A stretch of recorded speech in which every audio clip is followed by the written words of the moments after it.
Thank you guys so much for joining us today. Today we are discussing some of these pitfalls, these mistakes that small business owners make when it comes to getting their business online and marketing their business.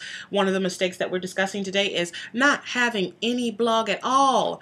No, don't do this. Small business owners, you need a blog. A few years ago, 10 years ago, when I first started out, business owners were starting to ask the question, do I need a website? Should I have a website? Should I not? Now they're not asking that question anymore.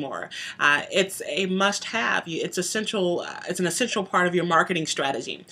Now people are asking the question. Small business owners are asking the question: do I have a blog? Do I not have a blog? You need to go ahead and get on the blog bandwagon because a blog is going to be just as essential to your web strategy as a website is right now. What is a blog? First of all, a blog is a way of communicating information beyond just the pages of your website. A blog is less formal than the pages of your website and talks about things in a different manner. You know, your website talks about your company, your products, your services, kind of is more focused on you and what you can do for that customer. And the blog is more focused on that customer and things of interest to your target audience. So you're publishing articles on a regular, frequent basis.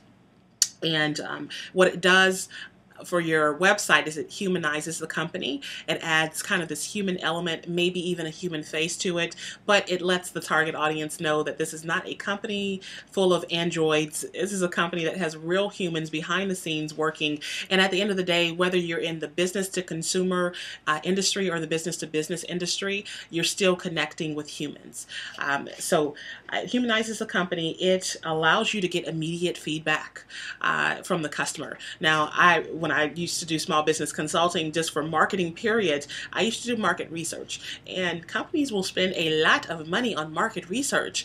Now you can cut out the middleman. You don't have to, you know, and that market research that they get, sorry to ramble, this is a sidebar, but the market research that they received as a result of all of these intensive studies were still skewed, because when you ask people directly, when you do focus groups, you know, they're not going to be 100% honest with you. Well, with a blog, you know what, they don't hold anything back. Your customers or potential customers are going to tell you like it is. There's, you know, there's this computer screen that's between you and them, and they can say what they want to say. So you're just going to get pure, unadulterated voice of the customer, and that is really, really important, especially as you're planning new products or planning new marketing campaigns. You can have your pulse on exactly what they need, what they want in an immediate fashion, and it doesn't cost you anything extra. So it allows you to get immediate feedback.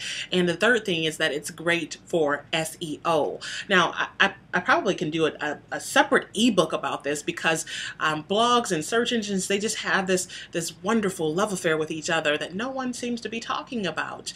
But in terms of SEO, they're structured in a way that's familiar to the search engines and easily indexed by the search engine. Not only that, but the information that you provide on your blog will be timely, which is what search engines want. They want information that's fresher. It's also more relevant and popular. The blog post is going to be shared more readily than your About Us page, okay? You're going to be talking about things that are of interest and of value to your target audience. They're going to share it.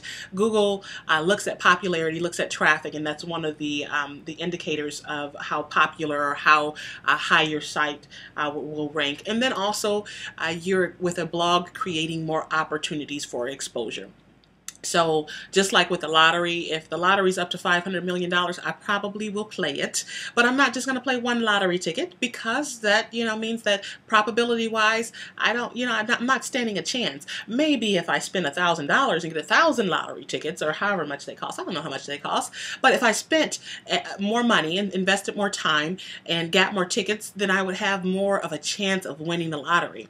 The same is true. If you want to win the search engine lottery, then you need to have more opportunities for that search engine to pick you. It's laws of probability. So a blog gives you that. Posts, no matter how small the post is, if it's keyword rich and it's optimized well and it's out there, that's another opportunity for the search engine to find you. So when you compare a 5 to 10 page website, which with just information that's about the company and more company centered, to a 5 to 10 page website that has hundreds of blog posts, well, you know, you can do the math yourself.